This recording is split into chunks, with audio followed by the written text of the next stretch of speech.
에어비앤비, 우버, 도어대시 이름만 들어도 정말 대단한 기업들이죠.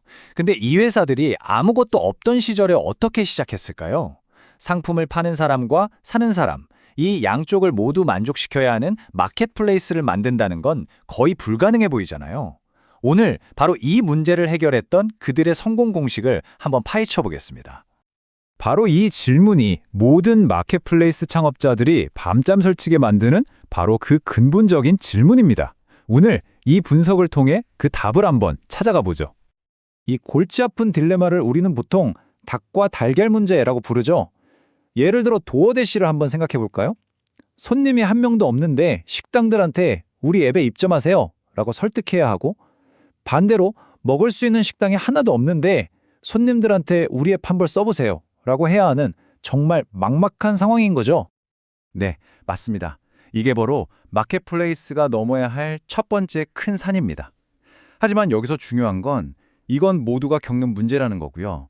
더 중요한 건 해결 불가능한 문제는 아니라는 겁니다. 자, 그럼 이제 진짜 핵심으로 한번 들어가 볼까요?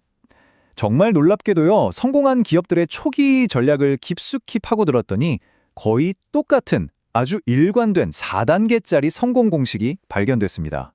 바로 이겁니다. 첫째, 시장을 아주 좁게 제한하고요. 둘째, 공급과 수요 둘 중 한쪽에만 집중합니다. 그리고 셋째, 초기 공급을 먼저 키우고, 마지막으로 넷째, 그 공급을 바탕으로 초기 수요를 만들어내는 거죠. 거의 모든 성공 기업이 정말 놀라울 정도로 정확하게 이 순서를 따랐습니다. 이 슬라이드가 오늘 우리가 함께 따라갈 지도라고 생각하시면 됩니다. 좋습니다. 그럼 첫 두 단계부터 한번 자세히 뜯어보죠. 바로 이 전략적인 선택들이 모든 성장의 단단한 기초를 만들어주는 가장 중요한 첫걸음이니까요. 시장을 좁히는 방법은 크게 두 가지가 있어요. 첫 번째는 지리적으로, 두 번째는 카테고리로 좁히는 거죠. 예를 들어 반려견 산책 서비스 로버는 미국 전역이 아니라 오직 시애틀이라는 딱 한 도시에서만 시작했고요.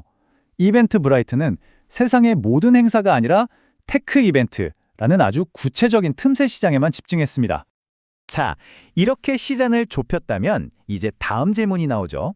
그 유명한 닭과 달걀 문제. 과연 공급에 먼저 집중해야 할까요? 아니면 수요에 먼저 집중해야 할까요? 이 슬라이드를 보시면 답이 아주 명확해집니다. 결과가 정말 흥미로운데요. 성공한 마켓플레이스의 무려 80%가 공급, 그러니까 상품이나 서비스를 제공하는 쪽을 먼저 만드는 데 집중했습니다. 압도적이죠? 아니, 왜 다들 공급에 먼저 집중했을까요? 리프트 같은 경우엔 운전자, 즉 공급이 늘어나니까 승객이라는 수요는 저절로 따라온다는 걸 경험으로 알게 된 거죠. 도어대시도 마찬가지예요. 일단 맛있는 레스토랑이 입점해야 그 다음에 배달원도 손님도 생긴다는 걸 파악한 겁니다. 생각해보면 당연해요. 팔 물건이 있어야 가게에 손님이 올 거 아니에요? 자, 이제 전략적인 큰 그림은 그렸습니다. 그럼 성공 공식의 다음 단계로 넘어가 볼까요? 이제는 실제로 첫 사용자들을 어떻게 데려왔는지 그 실행 방법에 대한 이야기입니다. 공급에 집중하기로 했어요. 좋습니다. 그럼 대체 어떻게 그 첫 공급자들을 우리 플랫폼으로 모셔올 수 있었을까요? 가장 효과적이었던 방법들이 뭔지 한번 살펴보겠습니다. 가장 많이 쓴 방법이 뭐였을 것 같으세요? 놀랍게도 정답은 아주 고전적인 직접 영업이었습니다. 발로 뛰는 거죠. 레스토랑 예약 서비스인 오픈테이블은 말 그대로 식당 문을 하나하나 두드렸고요. 에어비앤비는 집을 빌려줄 만한 잠재 호스트들에게 직접 전화를 걸고 이메일을 보냈습니다. 뭐랄까, 화려하진 않지만 가장 확실했던 거죠. 물론 다른 방법들도 있었습니다. 이미 공급자들이 모여있는 크레이그리스트 같은 기존 커뮤니티를 활용하거나 입소문을 유도하는 추천 프로그램을 만드는 것도 아주 효과적이었어요. 근데 여기서 중요한 포인트는 성공한 회사들은 이것저것 다 한 게 아니라 이 중에서 딱 두세 가지 핵심 전략에만 모든 에너지를 쏟아부었다는 겁니다. 이제 공급을 확보했으니 이게 어떻게 수요를 만들어내는지 그 마법 같은 과정을 한번 보시죠.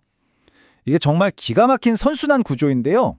예를 들어 도어대시가 어떤 레스토랑이랑 계약을 해요.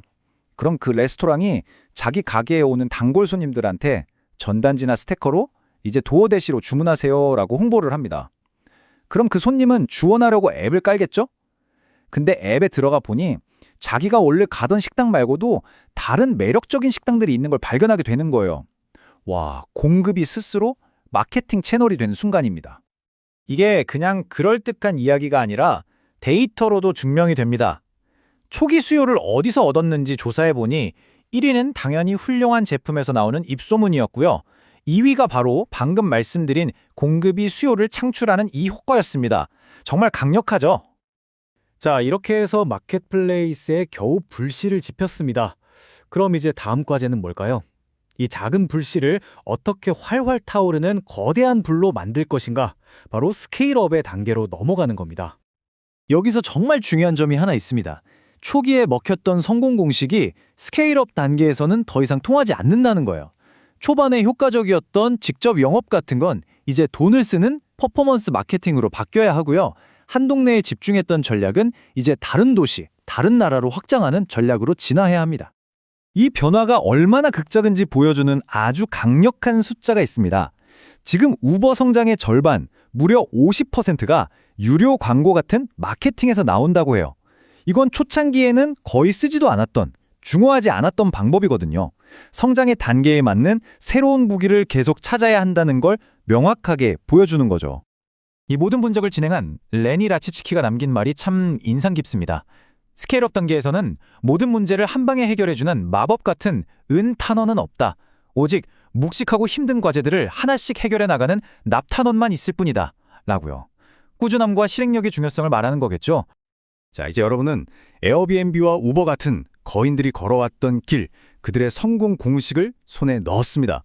이 지도를 가지고 여러분은 어떤 새로운 세상을, 어떤 새로운 마켓플레이스를 만들어 보시겠습니까?